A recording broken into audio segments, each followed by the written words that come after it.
ஒன்று பரிசுத்த வேதாகமம், இரண்டாவது நாங்கள் திரித்துவ கடவுள், மூன்றாவது கடவுளினுடைய ஆணைகள், நாலாவது படைப்பு, ஐந்தாவது பராமரிப்பு. மனுஷன் படைப்பை பற்றி அதிகமாக அவர் போக்கஸ் பண்ணியிருந்தவர். அப்ப முதலாவது பேராகிராஃப் சகலவற்றின் நல்ல படைப்பாளி என்று கதைச்சாலும், இரண்டாவது பத்தி அவர் மனுஷனை ஆணும் பெண்ணுமாக ஆத்மாவோட உடலோட எப்படி படைச்சார் என்றதை கதைச்சு, பிறகு மூன்றாவது பேராகிராஃபும் அந்த மனுஷனோட அவர் எப்படிப்பட்ட ஒரு அந்த செயலுக்குள்ள அவர் இடப்பட்டார் என்றதை எங்களுக்கு மூன்றாவது பேராகிராஃபையும் அவர் கதைச்சிருக்கிறார். இருதயத்தில் எழுதப்பட்டிருந்த சட்டத்தை தவிர மற்றது நன்மை தீமை அறியத்தக்க மரத்தினுடைய கனியை உண்ண வேண்டாம் என்ற ஒரு கட்டளையும் அவர்கள் பெற்றார். படைப்பில கூட அந்த படைப்பு அதிகார முடியக்களையும் கூட படைப்புல மனுஷனத்தை மையப்படுத்தி படைப்பு முடிஞ்சது.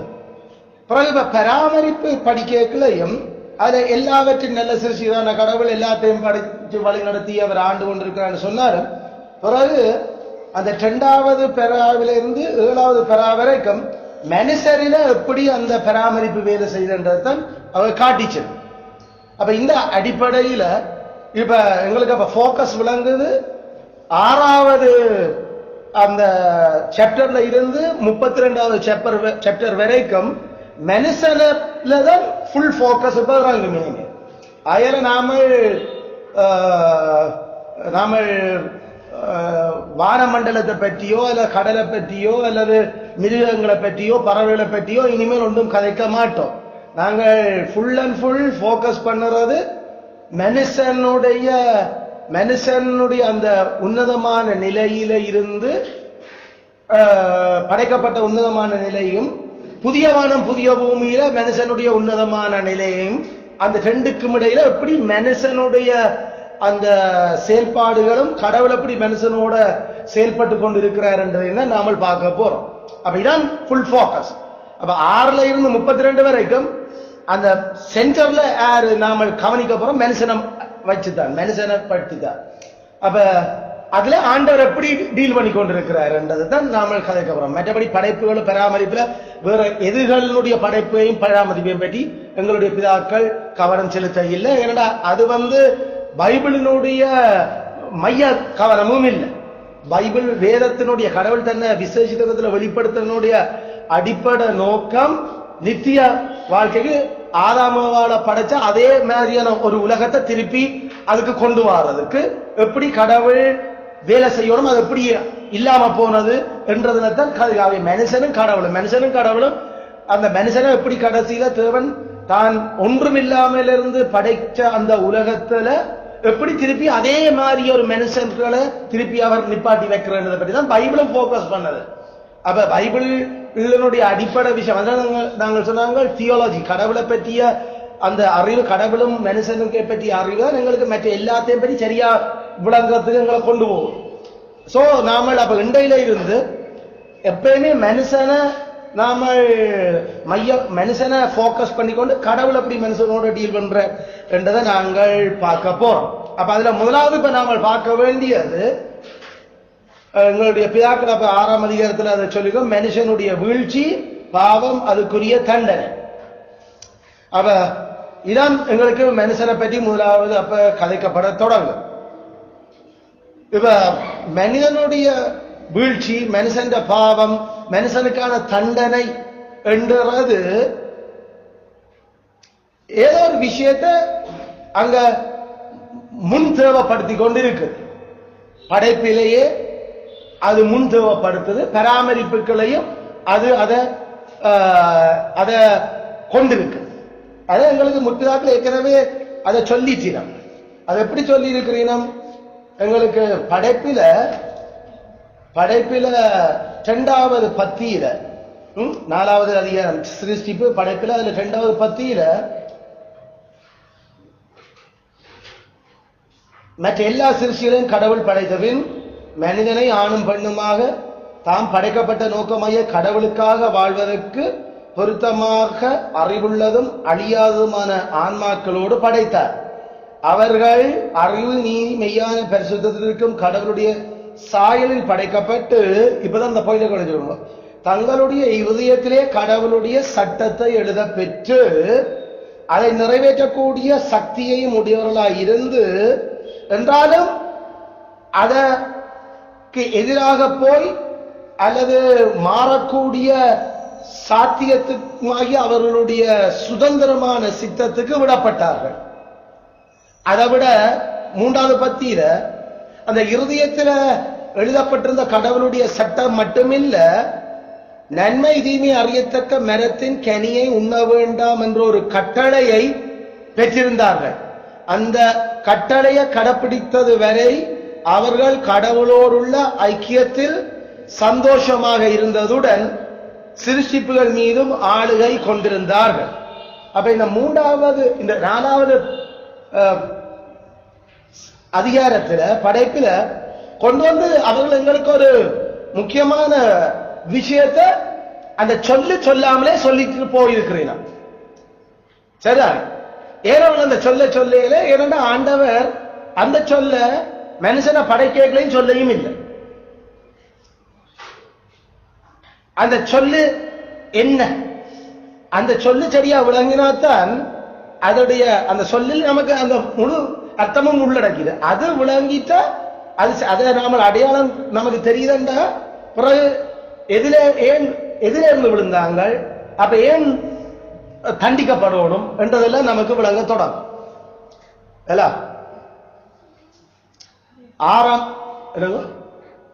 6ஆம் நாள் ஆண்டவர் ஆதாமையும் ஏவாளையும் படைச்சிட்டார். ஆனா ஆதாம படைச்சதுக்கு ஏவாளை படைச்சதுக்கும் இடையில ஒரு கேப் இருந்தது. கேப்னு சொன்னது இடைவேளை இருந்தது. அதுக்குள்ள ஆதாம படைச்சிட்டு ஆண்டவர் அவனை தோட்டத்துக்கு கூட்டி கொண்டு வந்து தோட்டத்துல நீ வேலை செய்யணும் பண்படுத்தணும் கட்டளை கொடுத்தவர். 6ஆம் நாள் ஆதாம படைச்ச பிறகு ஏவாளினும் படைக்கப்பட இல்லை. அதுக்கு பிறகு ஆதாமோட ஒரு முக்கியமான விஷயத்தை அடுத்தது அவர் செய்தவர். அதான் அடிப்படை, அதுதான் இங்க சொல்லப்படுற விஷயம். அதாவது நன்மை தீமை அறியத்தக்க மரத்தின் கனியை உண்ண வேண்டாம், உண்டாச்சாவ. ஆனா நன்மை தீமை அறியத்தக்க மரத்தின் கனி எங்கே ஆண்டவர் என்று ஆதாம் கேட்க இல்லை.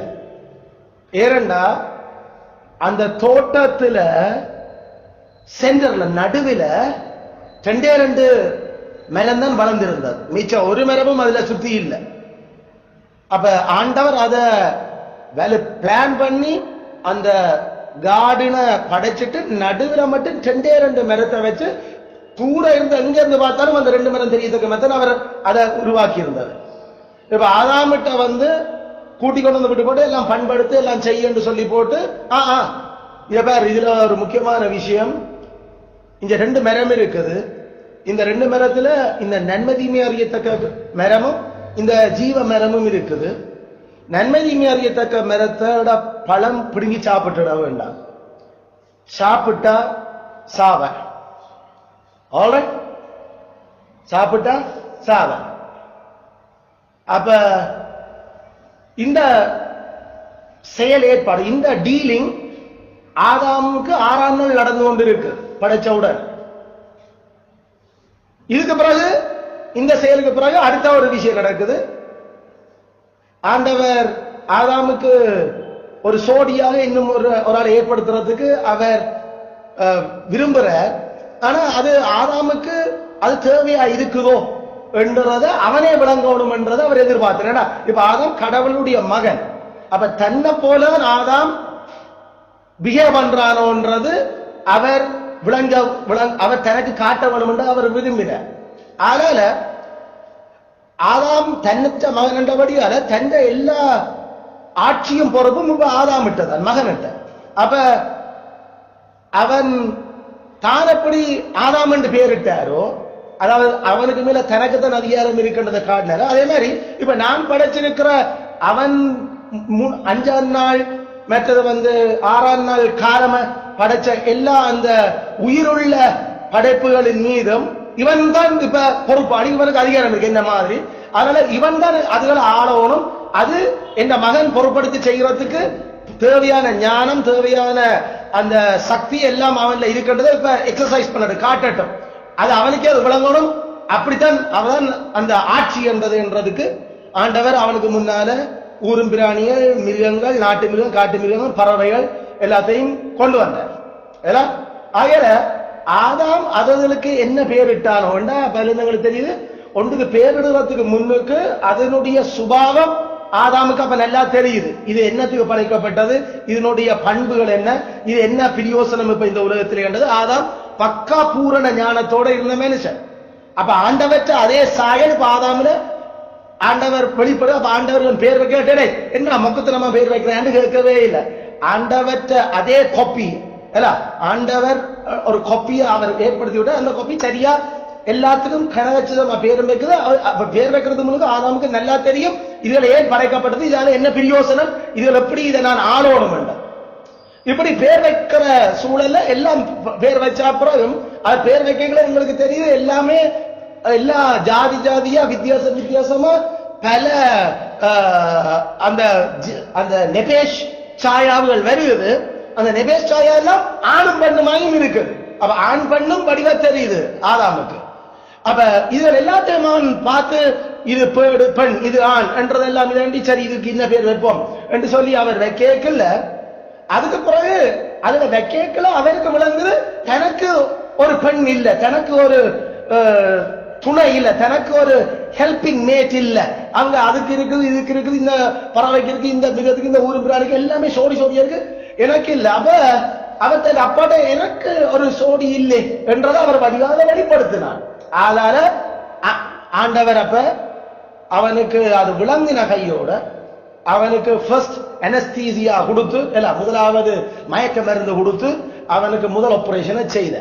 அப்படி செய்து போட்டு ஏண்டா அதே அப்ப அவற்ற எலும்பு நமக்கு தெரியும், விலா எலும்பு ரிப் விலா எலும்புல இருந்து ஒன்றை எடுத்து அந்த விலா எலும்புல அந்த சதையை எடுத்து அதுக்கு விலா எலும்பையும் எடுத்து பிறகு அந்த சதையால அதை அடைச்சு போட்டு இப்ப எலும்பும் மாம்சமும் ஆதாம்ல இருந்து எடுத்தவர் இப்ப அதே அந்த எலும்பு மாம்சத்தையும் அவர் உருவாக்கி ஒரு பெண்ணா கொண்டு வந்து இப்ப விட்டு. அதனால பார்த்த உடனே சரி தனக்கு முன்னால வரே எந்த எலும்பும் எந்த மாம்சமும் தான் இவை.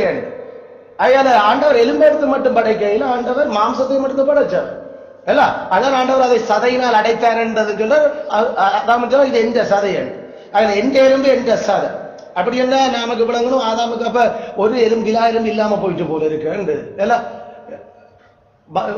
நம்மட உடம்புல வளரக்கூடிய முறிஞ்சாலும் எடுத்தாலும் திருப்பி வளரக்கூடிய ஒரே ஒரு எலும்பு விலா எலும்பு மட்டும்தான். ரிப், அந்த ரிப் போன் அது திருப்பி வளர்ந்து நிற்கும்.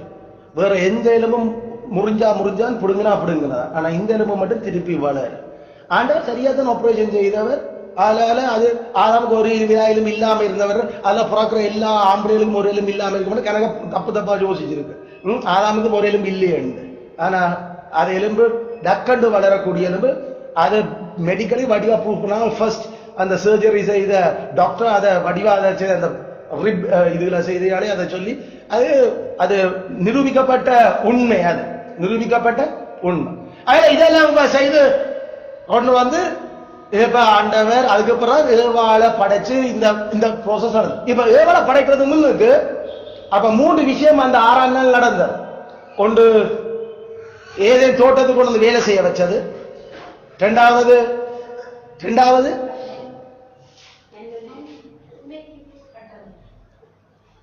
அது நமக்கெல்லாம் தெரிஞ்சது கட்டளை கொடுத்தது என்ன செய்து உடன்படிக்கை செய்தது. அதான் சரியான சொல், உடன்படிக்கை. இனிமேல் நீங்க கட்டளை கொடுத்ததுன்றதுல உடன்படிக்கை செய்த. அப்ப கடவுள் தன் மகனோட ஒரு ஒப்பந்தம் உடன்படிக்கை செய்தவன். It's a covenant.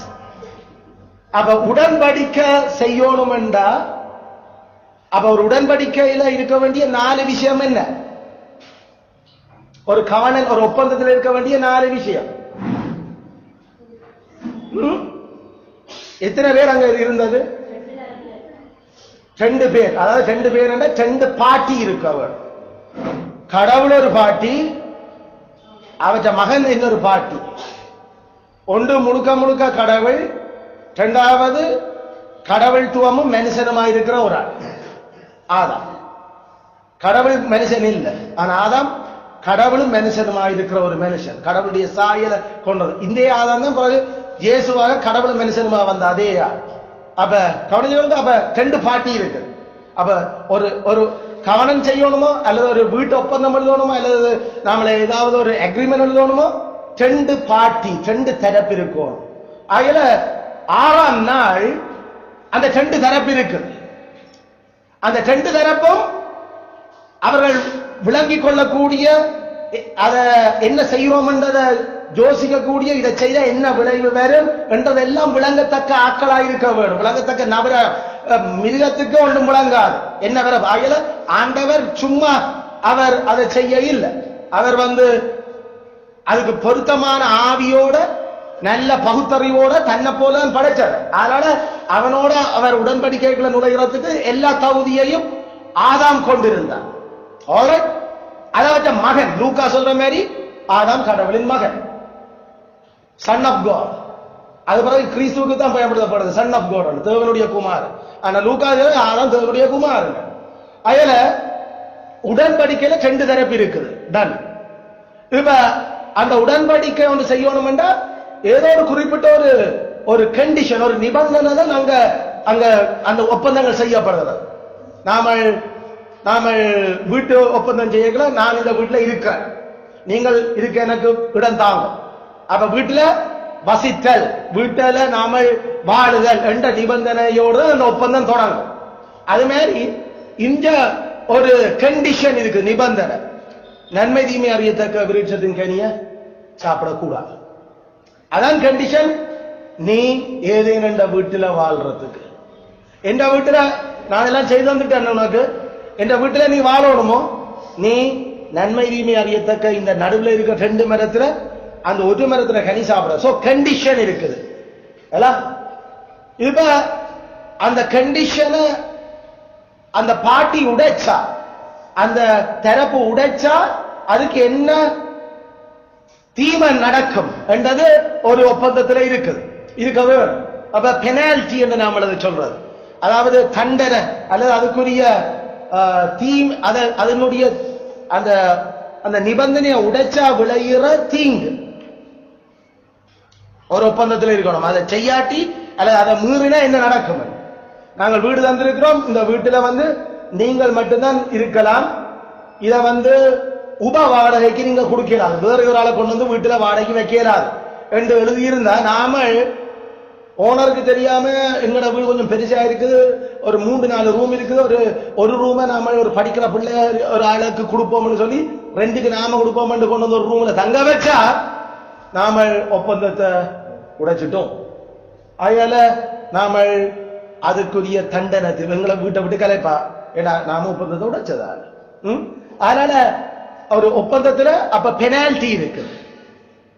அடுத்தது அந்த ஒப்பந்தத்தை சரியா முறையா கை கொண்டு ஓடினா அதால எங்களுக்கு ஆசீர்வாதம் இருக்குது, ப்ராமிஸ் இருக்குது. ப்ராமிஸ் இருக்குது. அது என்ன? நாங்கள் அந்த வீட்டுல சுகமா சமாதானமா நாம குடியிருக்கலாம். நீங்கள் எப்ப உடைச்சியலோ அண்டையில இருந்து உங்களுக்கு இந்த வீட்டுல பிரச்சனை எழும்பிடும். அது வரைக்கும் நீங்கள் சுகமா சமாதானமா வாழலாம். அதில் ஒரு ஒப்பந்தம் அதனுடைய அந்த தண்டனை தீர்ப்பினுடைய மறுதலையையும் உள்ளடக்கிடும். அதாவது அதால எங்களுக்கு என்ன நன்மை இருக்குது, ப்ராமிஸ். இதான் பேசிக்கா ஒரு ஒப்பந்தம், கவனன்ட். அப்ப ஒப்பந்தத்தில் எத்தனை விடயங்கள் இருக்குது? 4 விடயங்கள். ஒன்று பார்ட்டி, அடுத்தது கண்டிஷன், அடுத்தது பெனால்டி, அடுத்தது ப்ராமிஸ். அதான் ப்ராமிஸ் என்று சொல்றது அதனுடைய ஆசீர்வாதம். இப்ப இதுல 2 பார்ட்டி இருக்குது, சரி, அது சரி. அப்ப அடுத்தது அதுல கண்டிஷன் இருக்குது, சரி, நன்மதி அறியத்தக்க விருட்சத்துக்கு ஒன்றும் வேண்டாம். பெனால்டி, சாவியல் சாப்பிட்டார். அவ ப்ராமிஸ் என்ன? சாப்பிடாட்டி வாழுவிய என்னட்டு அவங்க ப்ராமிஸ். அப்ப என்னது? நடுவுல மெட்ட மரத்தை வளர்த்தவர், அது என்னத்துக்கு வாழ்வின் மரத்தை வளர்த்தவர்? என்ன விஷர்ல நமக்கு தான் விஷர் விளங்கு. ஆமா, ஆண்டவர் சும்மா பைத்தியக்காரத்தனமா 2 மரத்தை நடுவுல வளர்த்துட்டு கதைக்க இல்லை. ஆண்டவர் நோக்கத்தோட அதை வளர்த்தவர். அது ஆதாமுக்கு வடிவா விளங்கினது.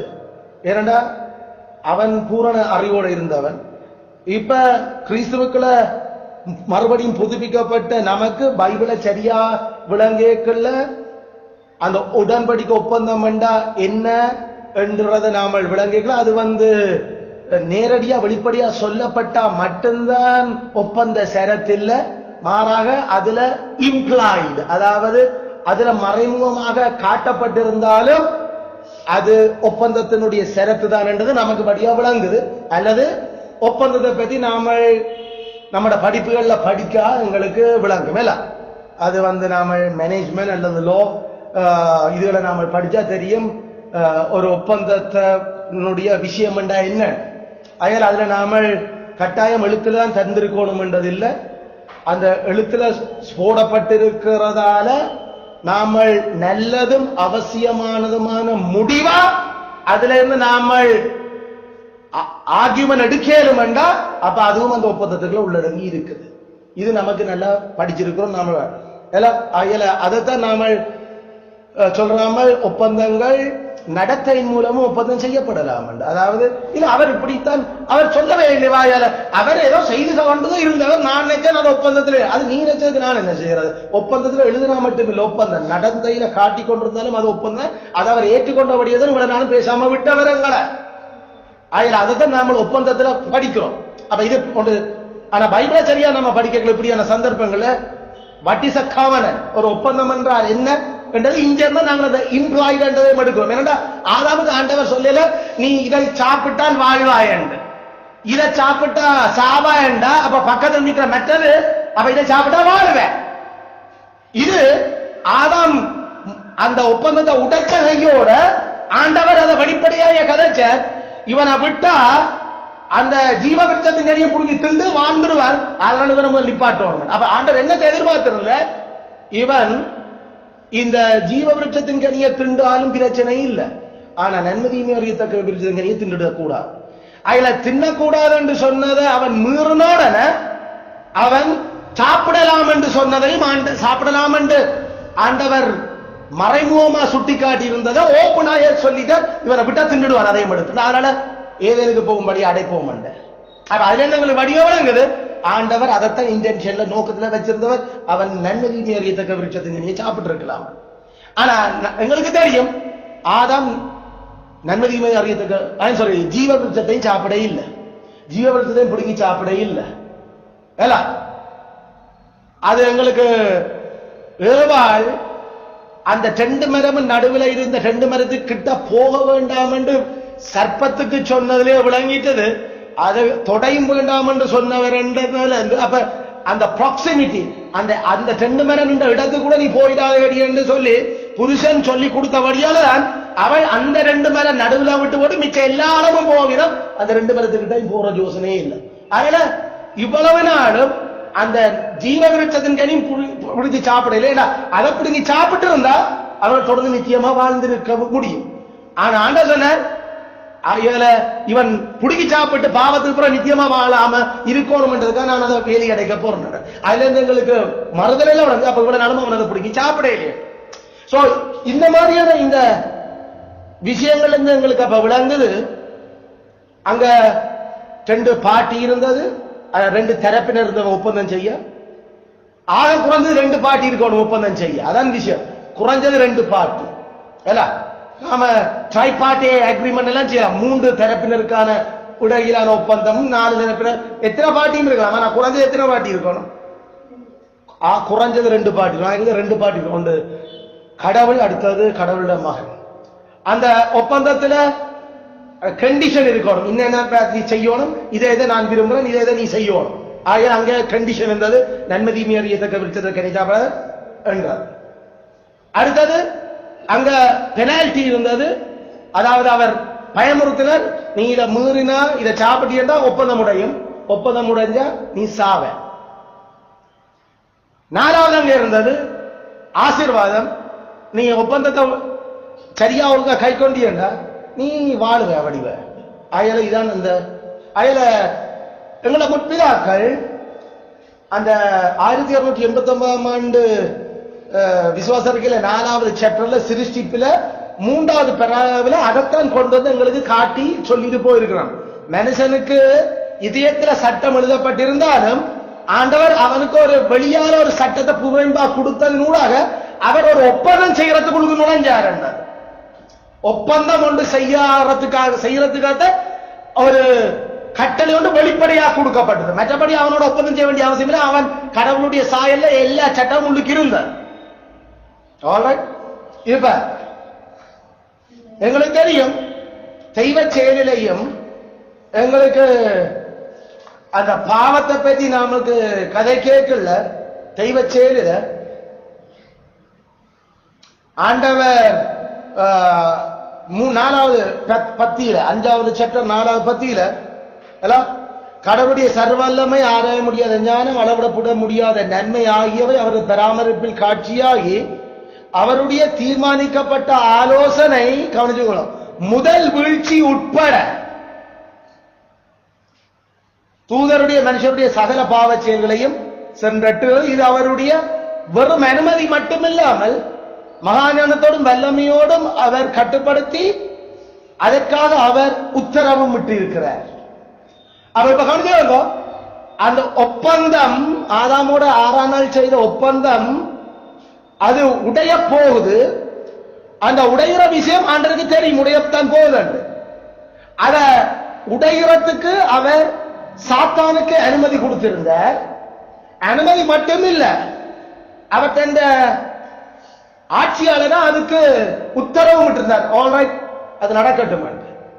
அப்ப 4வது பெறா எங்களோட முற்பிதா எங்களுடைய ஆதி பெற்றோர் ஆதி தகப்பனாகிய ஆதாமோடு செய்த ஒப்பந்தம் பராமரிப்பில உடைய அனுமதிக்கப்பட்டு உத்தரவிடப்பட்டதையும் எங்களோட முற்பிதாக்கள் எழுதி வச்சிருக்கிறீர்கள். அதில் 2 விஷயம் முக்கியம். ஒன்று சிருஷ்டிப்பில எப்படி ஒப்பந்தம் செய்யப்பட்டது காட்டுறோம். அது கொஞ்ச நாளுக்கு பிறகு பராமரிப்பில் எப்படி அந்த ஒப்பந்தத்தை ஆதாம உடைக்கிறதுக்கு ஆண்டவர் அனுமதிச்சார் என்றதையும் எங்களுக்கு எழுதி வச்சிருக்கிறீர்கள். ஆல்ரைட், அதனால இந்த 2 கனெக்ஷனோட இருந்தால் இப்ப நாம 6வது சாப்டரை பார்க்கப்போ ஒப்பந்தம் ஒன்றொன்று இல்லாட்டி ஆதாம் விழுந்திருக்க தேவையில்லை. ஒப்பந்தம் என்றொன்று இருந்திருக்காட்டி, உடன்படிக்கை ஒன்று இருந்திருக்காட்டி உலகத்துல பாவம் வந்திருக்க மாட்டோம். ஒப்பந்தம் உடன்படிக்கை ஒன்று இருந்திருக்காட்டி தண்டனை இந்த உலகத்துக்கு இருக்க மாட்டு.